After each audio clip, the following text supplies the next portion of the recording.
Hello guys, हमारे YouTube channel पर आप सभी का हार्दिक स्वागत और अभिनंदन करता हूँ। Myself Siyara Meena. आज एक और बीमारी के बारे में डिस्कस करेंगे जो आजकल मोस्ट कॉमन पाई जाती हैं, कई लोगों में पाई जाती हैं। तो आज की बीमारी होगी माइग्रेन।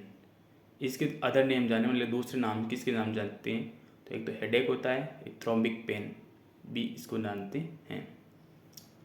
माइग्रेन का पेन होता है, ये मोस्ट कॉमन 1 लेटर एक साइड में होता है, और वैसे माइग्रेन पेन दोनों साइड में भी हो सकता है, पर ज़्यादातर ये पेन होता है 1 साइड में पाया जाता है।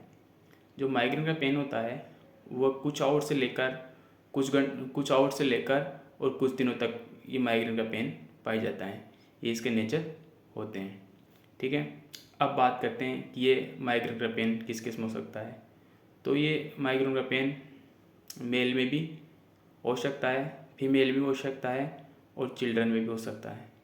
इनमें भी सबसे मोस्ट कॉमन बात करें तो ये सबसे ज़्यादा ये फीमेल में पाया जाता है। अब जानते हैं इसके मोस्ट कॉमन क्या क्या कारण हो सकते हैं माइग्रेन के पेन के। तो जैसे कोई व्यक्ति किसी चीज़ के बारे में ज़्यादा सोचता है, उसको गहराई से ले लेता है, कई दिन तक वो सोच पड़ा रहता है, उसे निकलता नहीं पाता है, तो ये पेन धीरे धीरे क्या होता है, माइग्रेन में कन्वर्ट हो जाता है।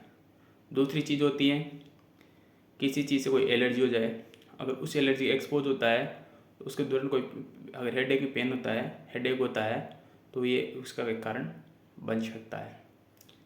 तीसरी चीज़ होती है हार्मोनल चेंज। जैसे फीमेल होती हैं, फीमेल क्या होता है, जो मेंस्ट्रुएशन पीरियड आता है उस दौरान कुछ हार्मोन चेंज होते हैं, जैसे एस्ट्रोजन प्रोजेस्टेरोन में चेंजिंग होती है।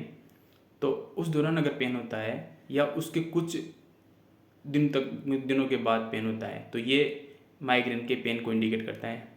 OCP ओरल कॉन्ट्रासेप्टिव पिल्स अगर कोई फीमेल लेती है, अगर उसके बाद पेन होता है तो ये माइग्रेन को इंडिकेट करती है। ठीक है, कोई व्यक्ति जैसे किसी शोर सराटे वाले इलाके में या फिर यानी कि तेज़ साउंड में या तेज़ रोशनी में जाता है, अगर उसको फिर हेडेक होता है तो ये माइग्रेन को इंडिकेट करता है। तो ये कुछ इसके कारण हैं जो माइग्रेन को की तरफ इंडिकेट करते हैं।